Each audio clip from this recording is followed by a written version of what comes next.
നമസ്കാരം. The path is the goal എന്ന discussion സീരീസിൻ്റെ അടുത്ത സെഷനിലേക്ക് വീണ്ടും ഏവർക്കും സ്വാഗതം.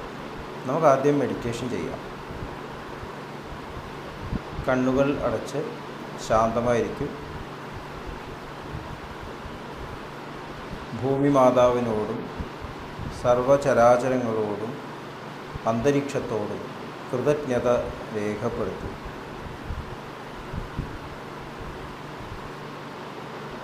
ഭൂമി മാതാവിൽ നിന്നുമുള്ള ഹീലിംഗ് എനർജി കാലുകളിലൂടെ പ്രവേശിച്ച് ശരീരം മുഴുവൻ വ്യാപിക്കുന്നതായും ശരീരത്തിലെ എല്ലാ ഭാഗങ്ങളെയും എല്ലാ കോശങ്ങളെയും റിലാക്സ് ചെയ്യാൻ സഹായിക്കുന്നതായും അനുഭവിക്കും.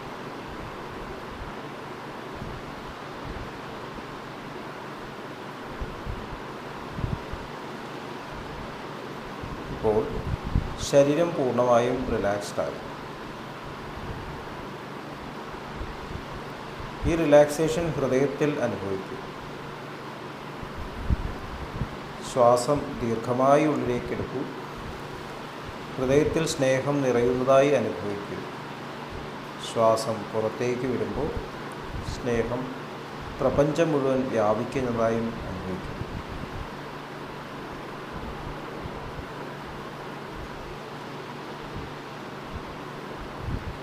ഹൃദയത്തിൽ കുടികൊള്ളുന്ന സ്നേഹത്തിൻ്റെ സ്രോതസ്സിൽ നിന്നും ഉദ്ഭവിക്കുന്ന ദിവ്യപ്രകാശം മനസ്സിനെ ആകർഷിക്കുന്നതായി അനുഭവിക്കും. ആ ദിവ്യപ്രകാശത്തിൽ ധ്യാനം ആരംഭിക്കും. മനസ്സിൽ ചിന്തകൾ വരുന്നുണ്ടെങ്കിൽ മൃദുവായി അവയെ അവഗണിക്കുക. ദിവ്യപ്രകാശത്തിൽ ധ്യാനം തുടരുക.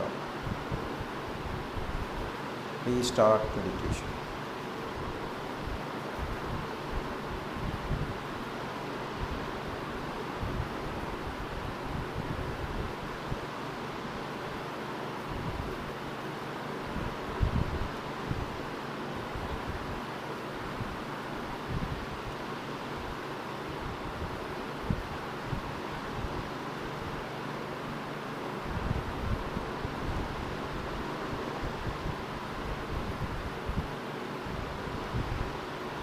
ഓക്കെ, ആ കണ്ടീഷൻ ഹൃദയത്തിൽ നിലനിർത്തി പതുക്കെ കണ്ണുകൾ തുറക്കൂ. എല്ലാവരെയും ഹാർദമായി ഹാർട്ട്ഫുൾനെസ് മെഡിറ്റേഷൻ സിസ്റ്റത്തിലേക്ക് സ്വാഗതം ചെയ്യുന്നു. എങ്ങനെ ജോയിൻ ചെയ്യാം എന്നതിൻ്റെ വിശദ വിവരങ്ങൾ ഡിസ്ക്രിപ്ഷൻ ബോക്സിൽ കൊടുത്തിട്ടുണ്ട്. പാത്ത് ഇസ് ദ ഗോൾ എന്ന ഈ സീരീസിൽ ലിവിങ് ദ ഗോൾ ആണ് നമ്മൾ ഡിസ്കസ് ചെയ്തത്.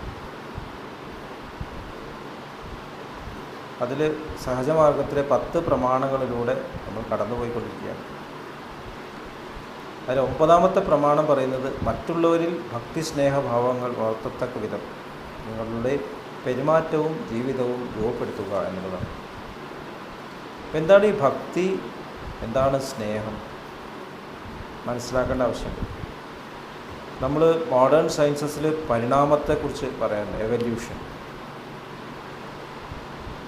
ശാരീരികമായിട്ടുള്ള പരിണാമം. അതാണ് ചാൾസ് ഡാർവിൻ്റെ ഒറിജിൻ ഓഫ് സ്പീഷീസ് എന്നുള്ള ഗ്രന്ഥത്തിൽ പരാമർശിക്കുന്നത്. ശരീരം ഇവോൾവ് ചെയ്ത് വരുന്നു അന്തരീക്ഷത്തിനനുസരിച്ച്, അന്തരീക്ഷമായി പൊരുത്തപ്പെടാൻ പറ്റുന്ന രീതിയിൽ. അപ്പോൾ ഈ എവല്യൂഷൻ എങ്ങോട്ടാണ്? എന്തിനാണ് ഈ എവല്യൂഷൻ?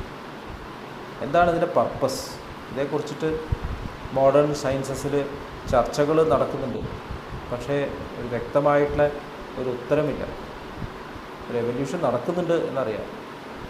എവല്യൂഷൻ്റെ ഹയസ്റ്റ് ലെവലിൽ മനുഷ്യൻ എന്നുള്ള തലത്തിൽ എത്തിച്ചേരുന്നു.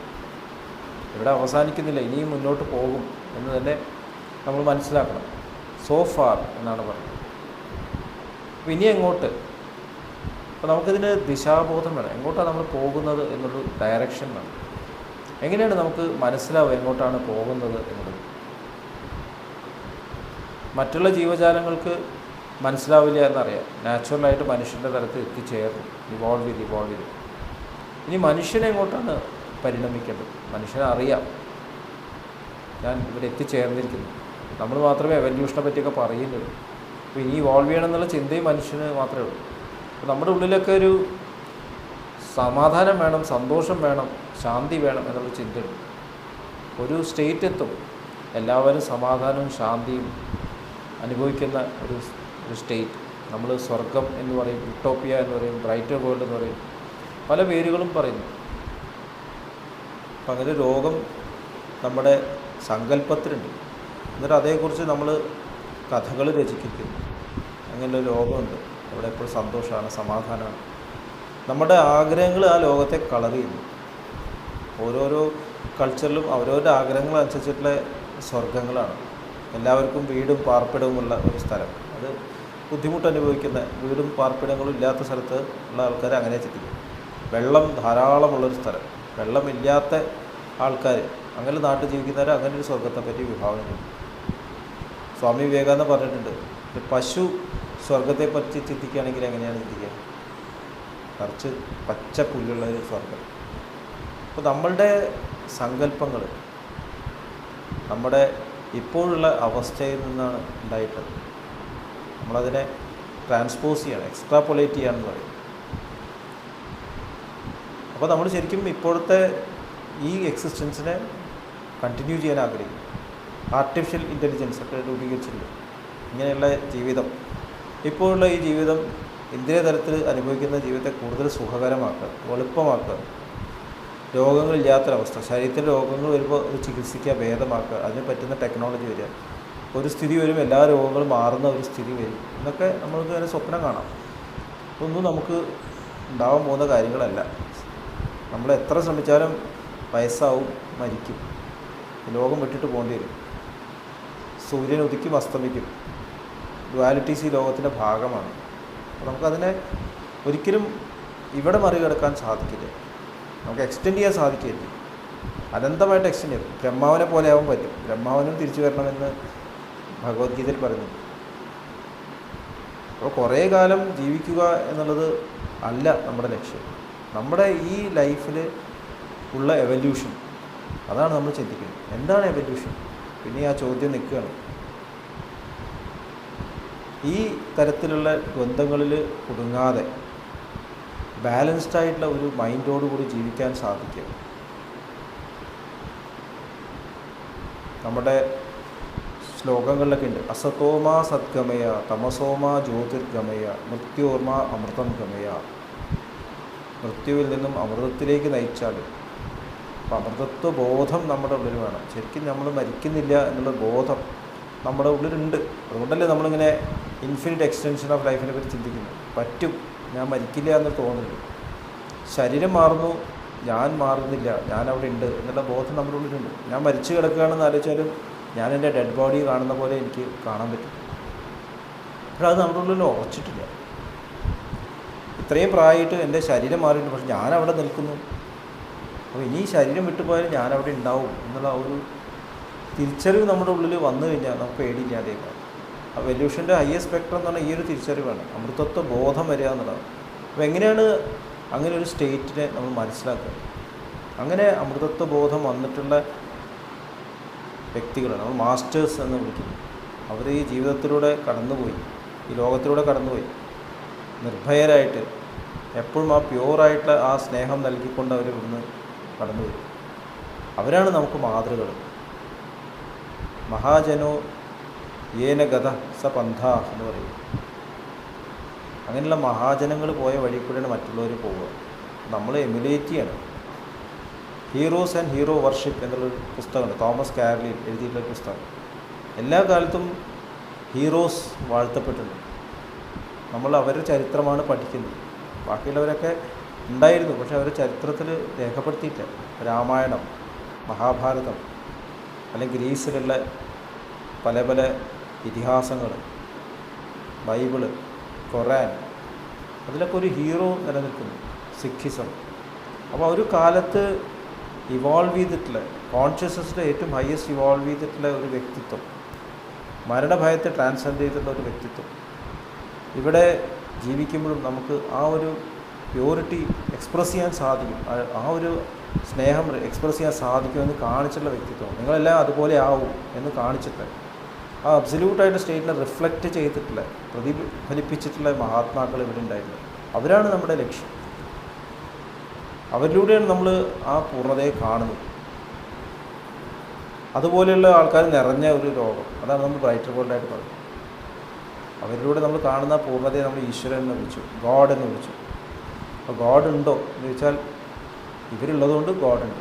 അതുകൊണ്ടാണ് കബീർദാസി പറഞ്ഞത്, ഗുരു ഗോവിന്ദ് ദോവു ഖടേ കാഹേക്കോ കരേ പ്രണാം. ഞാൻ ആരെയാണ് പ്രണമിക്കേണ്ടത്? ഗുരുവിനെയാണോ ഈശ്വരനാണോ? ഈശ്വരൻ നമ്മുടെ മുന്നിൽ ഒരിക്കലും വരില്ല, ഗുരുവേ നമ്മുടെ മുന്നിൽ വരും. ഗുരുവായാലും അവതാരമായാലും മാസ്റ്റേഴ്സായാലും ഒക്കെ മനുഷ്യന്മാർ തന്നെയായിരുന്നു. അവരിവിടെ ജീവിച്ചാണ് നമുക്ക് കാണിച്ചത്, മാതൃകളായിട്ട് ജീവിച്ചാണ്. അതുപോലെ ആയിത്തീരുക എന്നുള്ളതാണ് നമ്മുടെ ലക്ഷ്യം. അപ്പോൾ നമുക്കെന്താ ധർമ്മം? നമ്മളും അതുപോലെ ആയിട്ട് ഇനി വരുന്ന ആൾക്കാർക്ക് മാതൃകളാവണ്ടേ? അങ്ങനെ എവല്യൂഷൻ കണ്ടിന്യൂ ചെയ്യും. അല്ലെങ്കിൽ എവല്യൂഷൻ നിന്ന് പോവില്ലേ, ബ്ലോക്കായി പോവില്ലേ? അപ്പോൾ നമ്മൾ അത് കണ്ടിന്യൂ ചെയ്യണ്ടേ? ആ ഹെറിറ്റേജ് കണ്ടിന്യൂ ചെയ്യണ്ടേ? നമ്മൾ ആ പരമ്പരയുടെ ഭാഗമല്ലേ? അതുകൊണ്ടാണ് ബാബുജി മഹാരാജ് പറയുന്നത്, എല്ലാവരും ഭക്തി സ്നേഹഭാവങ്ങൾ ഉണർത്തത്തക്ക വിധം പെരുമാറ്റവും ജീവിതവും രൂപപ്പെടുത്തുകയാണ്. നമ്മൾ മാതൃകളാവണം. ഞാൻ മുന്നോട്ട് പോയിക്കൊണ്ടിരിക്കുന്നു, മരണമില്ല എന്നുള്ള ബോധം എനിക്ക് വന്നിരിക്കുന്നു. നിങ്ങളും എൻ്റെ പുറകെ വരും. ഞാൻ എൻ്റെ ഗുരുനാഥനെ ഫോളോ ചെയ്യും. നമ്മൾ ഗുരുനാഥൻ എന്ന് വിളിക്കുന്നത് ആ ഒരു യാത്രയിൽ മുന്നോട്ട് പോകുന്നത്. ഇത് തിരിച്ചറിഞ്ഞ ഒരു വ്യക്തിത്വം നമ്മൾ മാസ്റ്റർ എന്ന് പറയും. നമ്മൾ അദ്ദേഹത്തെ ഫോളോ ചെയ്യുന്നു, നമ്മുടെ പുറകെയുള്ളവർ നമ്മളെ ഫോളോ ചെയ്യുന്നു. ഫോളോ ചെയ്യണമെന്നുണ്ടെങ്കിൽ നമ്മളത് ക്യാരക്ടറിൽ ഡെമോൺസ്ട്രേറ്റ് ചെയ്യണം, അല്ലെങ്കിൽ അത് അസാധ്യമായിട്ടുള്ള കാര്യമാണ്. ലോകത്തിന് മാതൃകകളുണ്ടാവണം.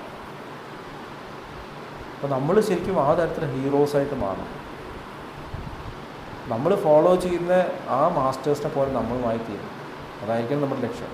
എങ്കിൽ മാത്രമേ നമ്മുടെ ലൈഫിൽ നമ്മൾ ശരിക്കുള്ള നമ്മുടെ ലക്ഷ്യത്തിൽ എത്തിച്ചേർന്നിട്ടുള്ളൂ. അപ്പോൾ ലക്ഷ്യം എന്ന് പറഞ്ഞാൽ എവിടെ എത്തി നിൽക്കുക എന്നല്ല, ഈ തരത്തിലുള്ള ആ പ്യൂരിറ്റീനെ റിഫ്ലക്റ്റ് ചെയ്യുന്ന ജീവിതങ്ങളായിട്ട് മാറുക എന്നുള്ളതാണ്, വ്യക്തിത്വങ്ങളായി മാറുക എന്നുള്ളതാണ്. ഇതേക്കുറിച്ചൊന്ന് ഇൻട്രോസ്പെക്റ്റ് ചെയ്യും. അടുത്ത സെഷൻ നമുക്ക് ഇതേക്കുറിച്ച് കൂടുതൽ ഡിസ്കസ് ചെയ്യാം. നന്ദി, നമസ്കാരം.